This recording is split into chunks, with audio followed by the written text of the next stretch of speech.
Mr. Speaker, one of the most important parts of President Obama's legacy is the recognition that Americans should not be discriminated against based on pre-existing conditions.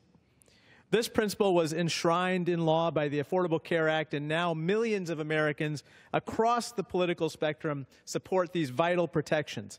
Even yesterday, President Trump, an avowed opponent of the Affordable Care Act, stated unequivocally that he was opposed to discrimination based on pre-existing conditions.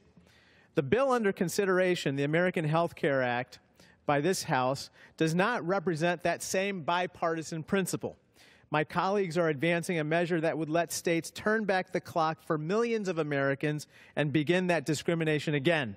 Today, I urge my colleagues to oppose this bill for the sake of all those it would harm, for the sake of anyone who has survived cancer, battled diabetes, or was simply born a woman.